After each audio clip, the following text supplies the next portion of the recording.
The amount of people that have like no staying power in network marketing is off the charts. In today's episode, we're going to talk about what does it take to stick to this thing through and through so that you actually succeed in network marketing. Let's get to it.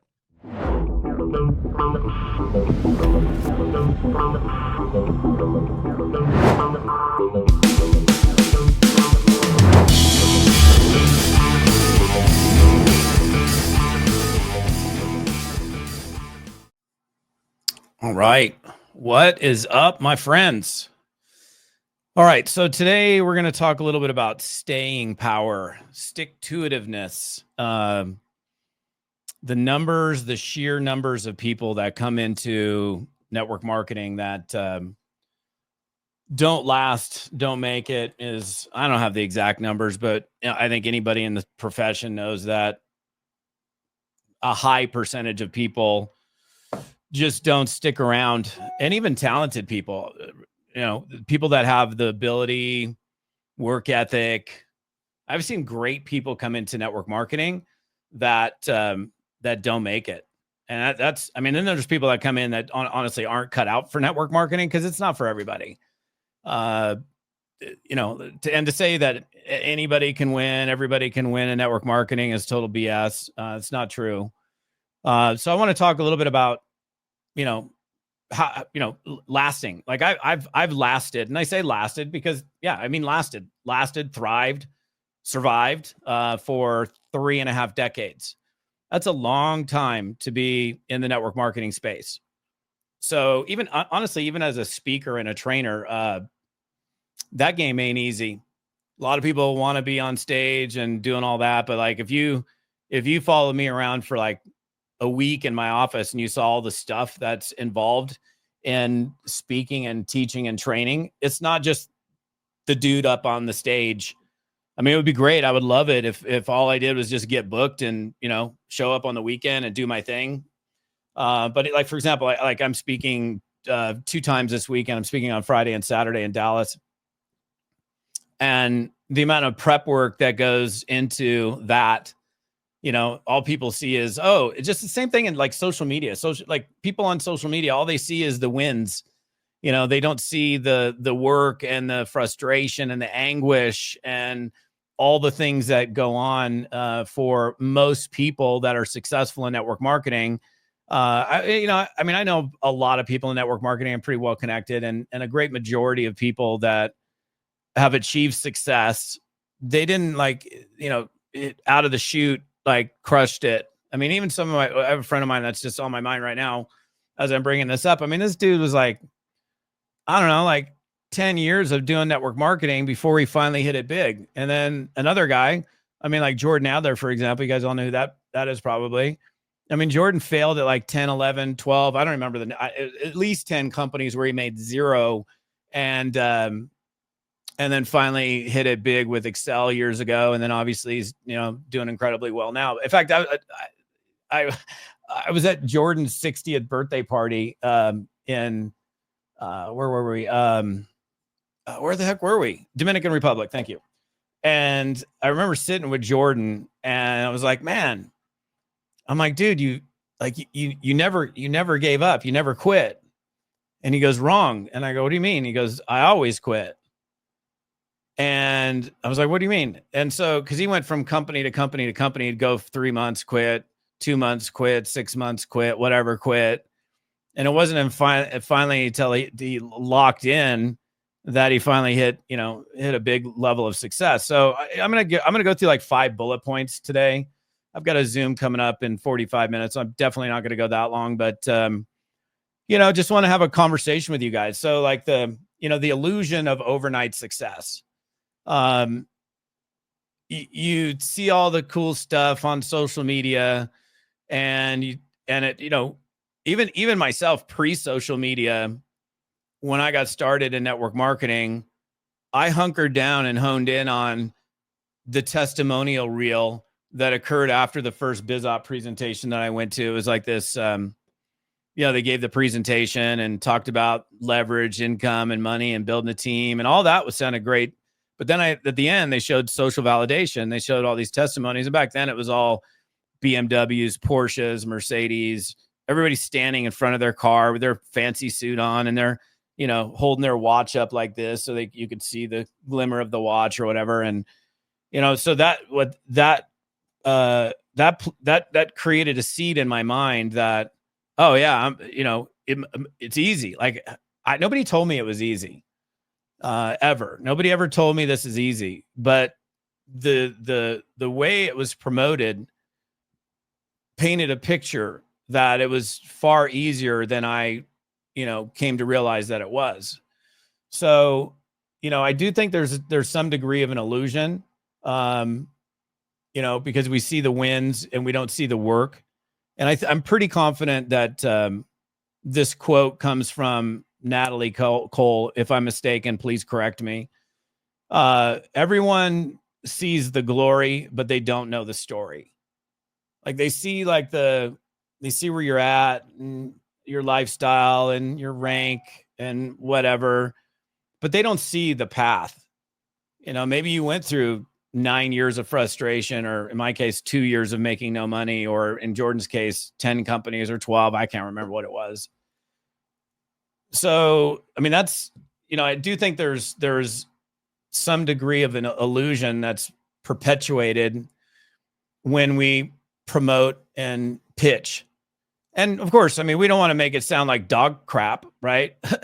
It's not like, oh yeah, come in and this is like, you're going to grind harder than you've ever grinded in your life. And probably 80% of the people that you talk to are going to think you're crazy and nuts and make fun of you. And, honestly, some of the people will maybe not want to be your friends anymore because you brought a business deal to them, which to me, I think, okay, you clearly not my friend. If I brought you some business venture and you are no longer my friend, I mean, how much of a friend were you? So, I think, what can we do about that? I mean, I think it's good to tell the truth. I think it's good to be honest. Maybe like, how truthful do we want to be? Like, I think being honest and being forthright and telling people the reality while still being promotional and, making it, painting this beautiful picture of what it could be like, because the truth is, like, it can be incredibly beautiful.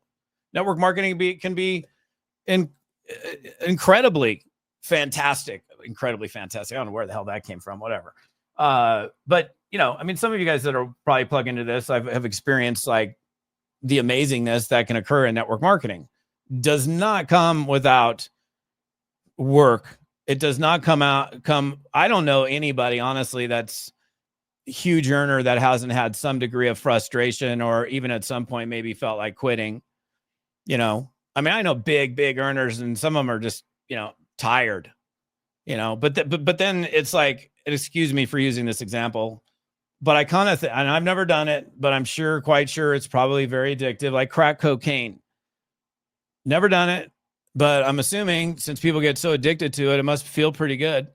And then they get into it and they can't get away from it because it's like it's got its claws into you.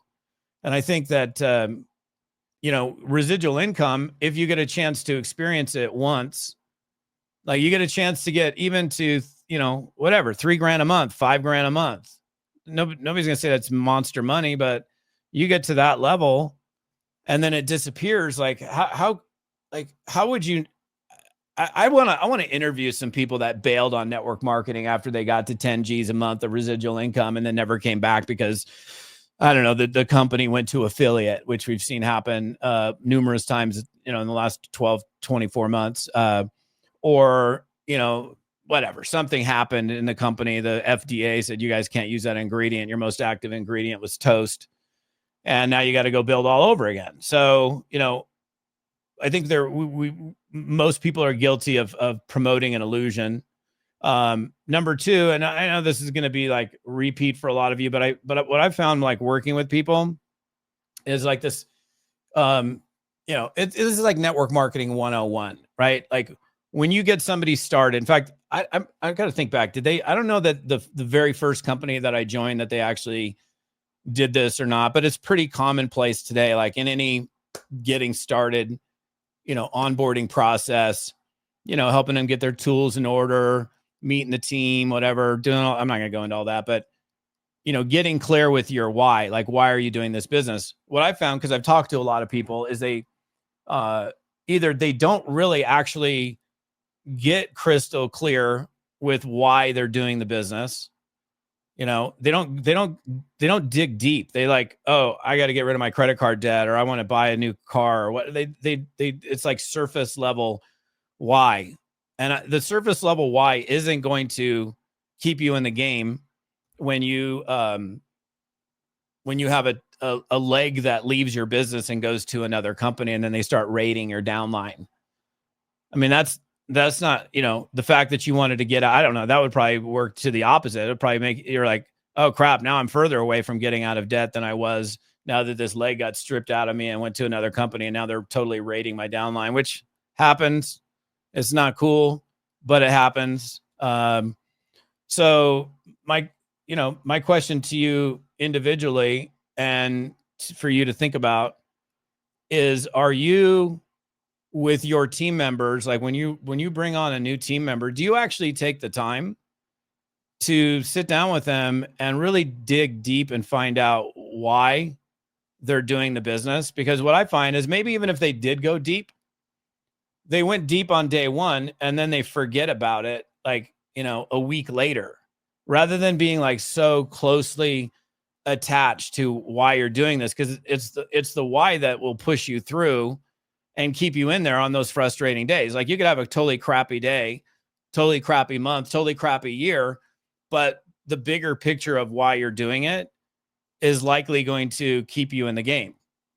So, I mean, that would be, I realize that's very fundamental and basic, but I don't know. I mean, I don't really believe that most people that are bringing an individual into network marketing actually really spend the time to go, okay, like, why do you want to do this business? I want to get out of debt. Okay, that's cool.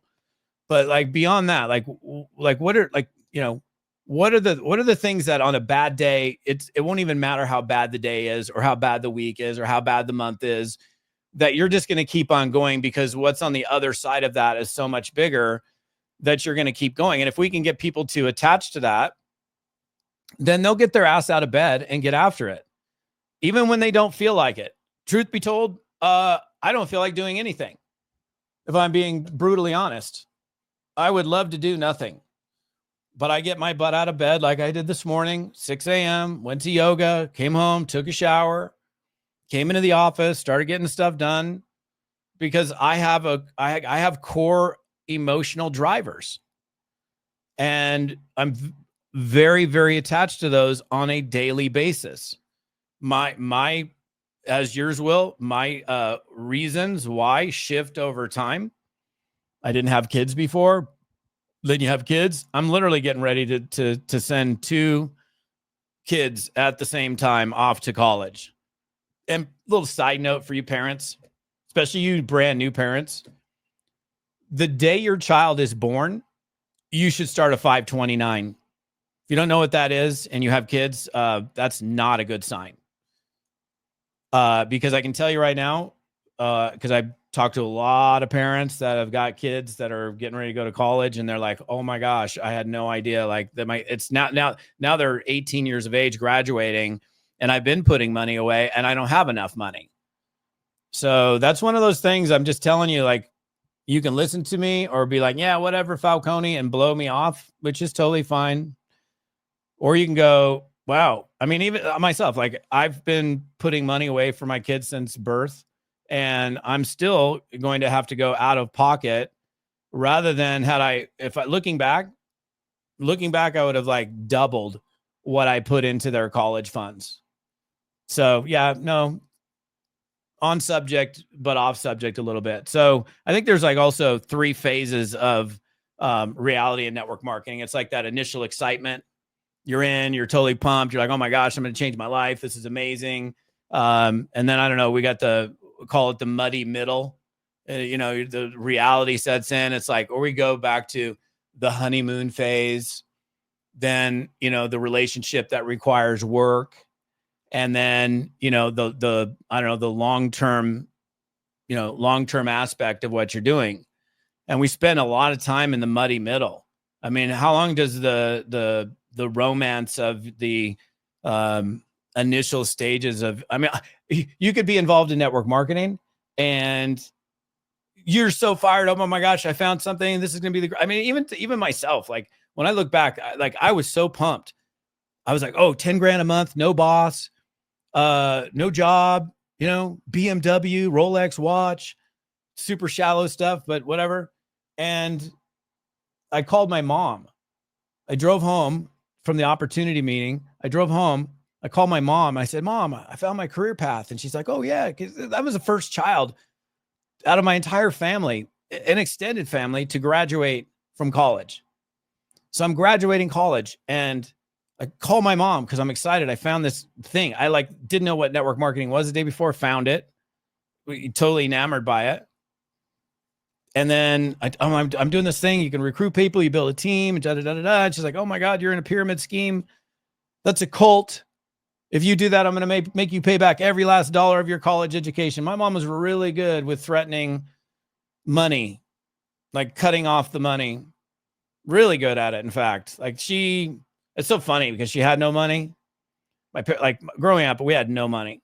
And, my parents got divorced. My mom married my stepdad and he was like, not rich, but like he was making back in like late 70s, early 80s, making six figures, whatever. Like, I don't know, 100, 150,000, maybe 200 a year. So that's not rich. But, you know, for her first time in her life, she had money, you know, had this shift and she was so good at using the money. Like, I'm going to cut you off. I'm going to take you out of the will. I don't know how many times I got pulled out of the will, probably too many times to count, but you got to also understand it's like, you know, you're going to spend most of your time in that muddy middle.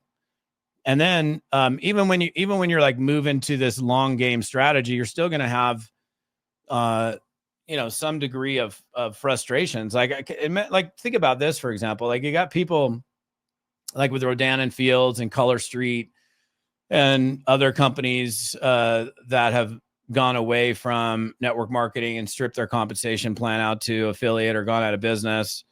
And, you know, let's say you made a lifetime commitment to that company and you're like, I don't want to say coasting, but you're cruising along going, this is great.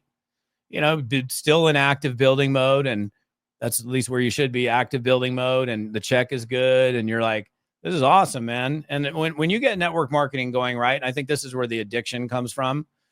When you get network marketing going right, there's nothing better.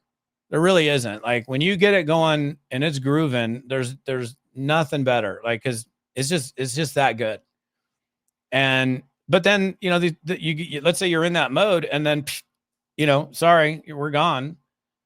I mean, I feel for all these people where it's like out of the blue, not expected. And that occurs. I mean, that happened to me. I will say it happened to me directly one time. And fortunately, we had a little bit of like warning runway. The executive vice president of the company was tight with us. So he's like, hey, man, probably going to be able to pay checks for like maybe another 90 days. And then this deal is going to be toast. So, and then he called me, hey, the check you just got, that's the last check. But even in that situation, I wasn't fully prepared. Fortunately, I was able to bounce back because I didn't spend all my money. The check went to zero. And during the next, I don't know, 10 to 12 months, I blew through 85 grand to, you know, because when you go from making money to no money, you're going to have to pull it from somewhere. And if you got nowhere to pull it from, that's not a good thing, which, you know, another lesson within this message, which networkers are notorious for blowing all their cash. The run never lasts forever. We want it to last forever. I want to say never, but most of the time the run never lasts forever. Like 9 out of 10 times it don't last forever. And you could be on this thing, this super acceleration mode. I don't care what deal, what company, what industry, it doesn't always go like this. At some point it's going to flatten out and then it goes like this. And hopefully it doesn't go like this down into oblivion, you know, maybe adjust, kind of like the stock market. Oh, news, great news. Okay, cool. Okay. Consolidation. Oh, bad news or changes and then up. And that's life. So being able to weather those storms, I think, again, it comes down to like expectations and the reality of like, you know, just, okay, well, what, you know, like what are we going to experience here? Like, what's really going to happen here? Is this going to be Fantasy Island and super easy and everybody you talk to is going to join and they're going to get it? And, that's not the case. That's why, like, I think it's really important. Like maybe this didn't happen for you, but when you're sitting down with new people, I think it's so much better to create realistic expectations about what they're likely going to experience and be honest with them. Again, you decide how honest you want to be. You don't want to scare them away. Like, hey, I'm going to tell you right now, man, there's going to be people that are going to call it a pyramid scheme and they're going to be mean. You can still be honest without like scaring them away. But I think almost to the verge of like scaring somebody away isn't necessarily a bad idea, because it's like a test for them. It's like an initial test to determine, do they have the staying power? It's like, I don't know what the exact numbers are, but like majority of people that get into network marketing don't make it. And it's not because the model is stacked up against them. Like there's something about the nature of network marketing that prevents people from succeeding. It's hard work, man. I mean, it's not hard work to make $500 a month, but it's hard work to make 10. And it's certainly hard work to make 20 or 50 a month. So being real with people about what they're going to expect or, what's going to happen, I think is a good idea. And it's like, if somebody can't handle the battlefield, why bring them to war? Like, why bring them into it anyhow? Because that they're going to get, blasted. I mean, the first time they get a prospect that says no to them, and then they just get demolished and can't handle it. Maybe you're saving both of yourselves some heartache. And I didn't number these bullets, but the other one is like, I think small wins are beautiful things. So when it comes to starting in a business, like it's so much better to have like, and the way I phrased it before is like many victories, many, lots of small victories. Because like it's great to have a what they call it, a BHAG, what does BHAG say? Big, hot, audacious goal. What's the H? Somebody remind me what the hell the H is. Big, huge, audacious goal. I don't know. BHAGs. It's great to have these monster objectives and goals and things that you want to accomplish. I mean, I'm not saying not to have that, but you have to have, like, you got to set yourself up for smaller wins in the bigger picture. Like if you can just have lots of little wins, that's like when I'm trading, which I've been trading like stocks and crypto, as much as I want 1,000x return on something, that would be a big win. Put $100 into something and it multiplied by 1,000. And that, can happen in, more specifically, like in crypto than it can in the stock market. It's so friggin' hard. I mean, I've spent a year and a half doing crypto investing in particular, like hours and hours. And I've still never had 1,000x. I've had some 10x's, but like if I'm just like playing for the 1,000x, I'll take a 20% return, close the trade, 10% return, close the trade. It's better to have those little victories, a bunch of greens than a bunch of reds. If I showed you like my wallet right now and you're like red. I mean, if all you're getting is defeat, how can, you can't last. Like, depending on, I realize that I'm doing this live right now and it's being recorded, depending on when you happen to view this. Like the last 48 hours, specifically in the crypto market, it's been what's the right word for it? People have gotten demolished. And like, people are like, okay, my bags are completely empty. I got to go back and get a job. I'm out, I'm done. I'm so frustrated. And, I think those people that are in that position are likely kind of like the networkers that are coming in and they're like, I'm going to hit this thing and I'm going to be making 50 grand a month. And all they're doing is focusing on the 50 grand a month. So every time that they're further away, which they're going to be far away from 50 grand a month for a long period of time, they're going to continue to have a degree of frustration. We all know that if you stay in a mental state of frustration and anguish and disappointment and discouragement, ultimately, most people aren't going to push through that. Now some people will. I mean, I did.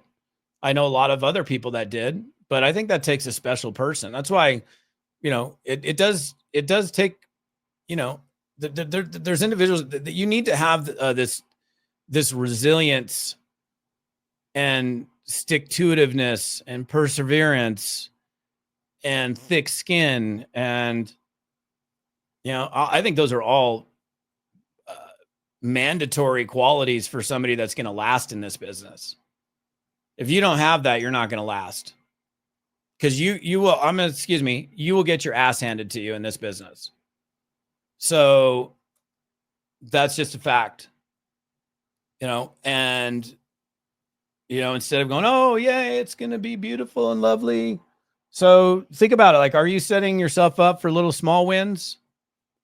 Like, I'm not going to get into the specifics on that, but if like look, I'm, maybe the small win is like an activity goal. Like, okay, I'm going to do 2 reach outs today. That's not a lot, but like, okay, I got my 2 reach outs. That's a victory. I'm going to do 2. Let's say it's 2. I'm going to do 2 reach outs a day, 2 invites a day. Okay. That's a victory. It's a victory. It's a victory versus like, I'm going to do 50 reach outs and you did 2. All you're going to do is be disappointed every single day you show up to go build the business. Doesn't make any sense. It doesn't make, you're just going to be totally discouraged. And again, like, this is a mental toughness, emotional resilience business. So what can you do to be mentally tough? I actually had I rewrote it, and then I retitled it and rewrote it. I had this thing called 7 Steps to Mental Toughness. I don't know. Let me see if I even have it here. Hang on, hang tight. Let me see. Hold your horses. I have no idea where that phrase comes from, by the way. Hold on. Where is it? Okay, so we retitled it Mindset Quick Win. If you want to have a tool that will help you with the resilience, the perseverance, the positive outlook, even on crap days, if you go to ToddFalcone.com/mindset, you can download that free tool.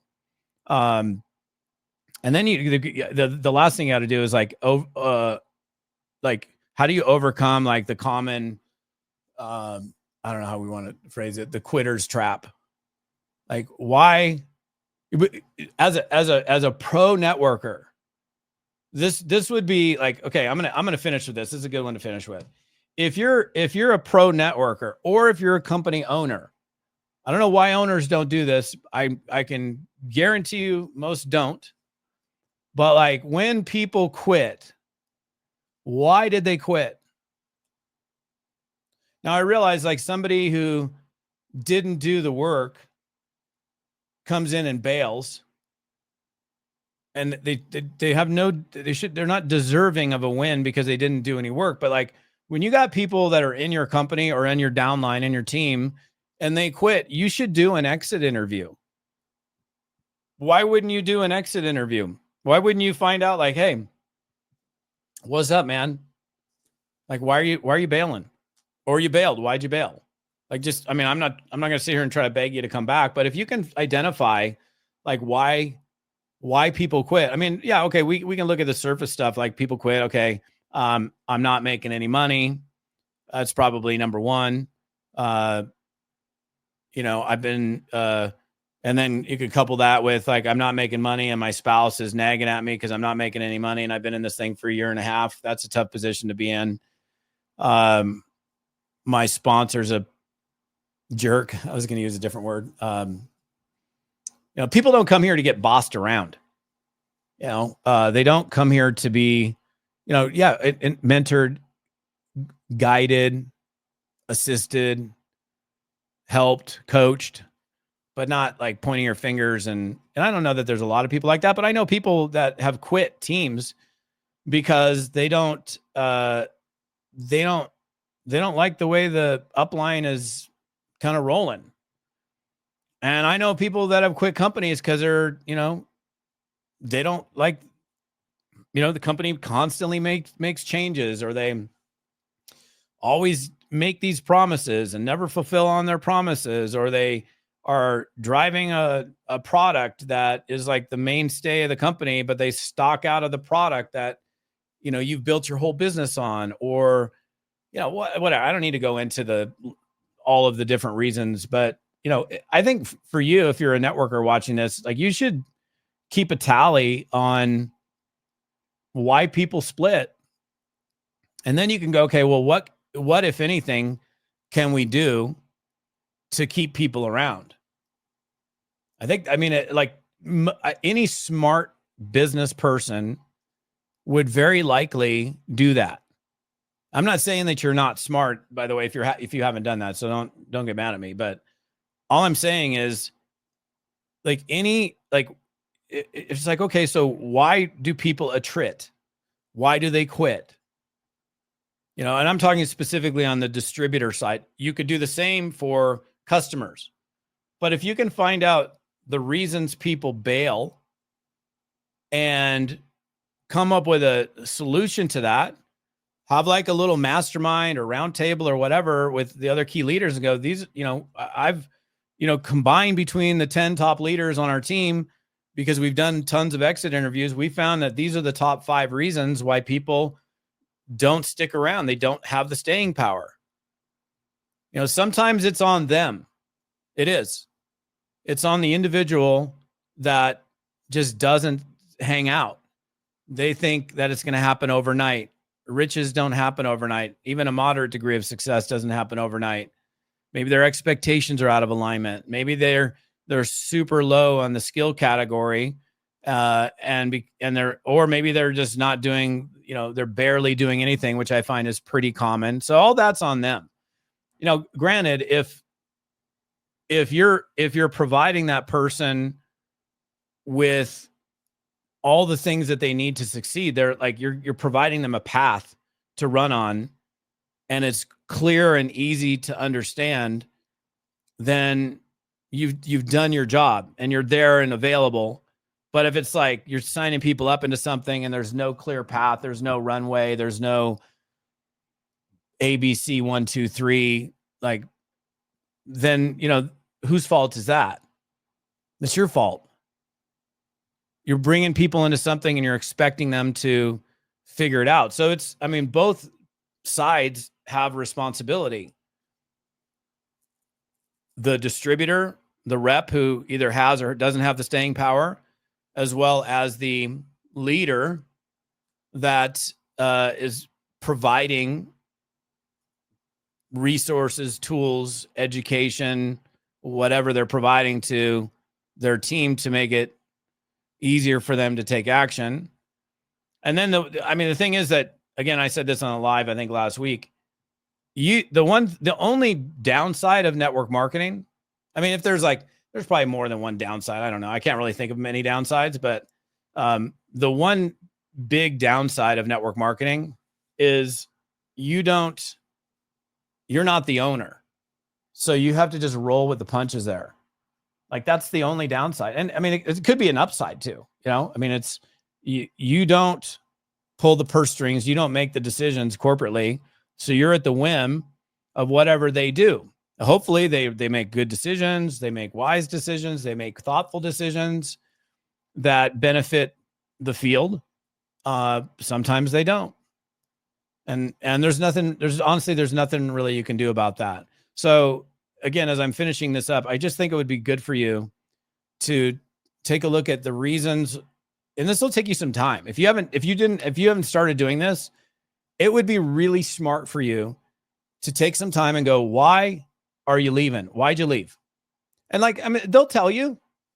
They went to another company, they quit network marketing altogether. It's like, look, man, I just want to find out, and again, I'm not going to try to convince you to come back over here. It'd be great if you did, but that's not the purpose of this call. I just want to find out, really, what happened here so we can do things differently in the future. And I think people will be brutally honest with you and tell you. And if you get a large enough sample size of that, And then you can look at it and go, okay, where do we plug the holes? Where do we fix this thing so that we can mitigate the numbers of people that bail? You're never going to eliminate it, but you can most certainly mitigate it. And you could probably substantially mitigate it if the things that you're discovering are within your control. Okay? Because we can only change the things that we can control. We can't change the things that we can't control. So those are my thoughts for the day. I appreciate you guys for plugging in. All right. Hope you enjoyed this episode, my friends. Love to hear your comments, your feedback. If you're on my YouTube channel, what's up, YouTubers? Appreciate you guys. If you're on my podcast, I love it, man. Listen to me on audio and please leave me a review. I love reviews, especially good ones. So love to hear feedback from you. If you want to download that mindset cheat sheet that I talked about in today's episode, all of the details on that and other resources to help you succeed in network marketing are right here for this episode at ToddFalcone.com/episode 308. That's ToddFalcone.com/episode 308. And we'll see you on the next episode.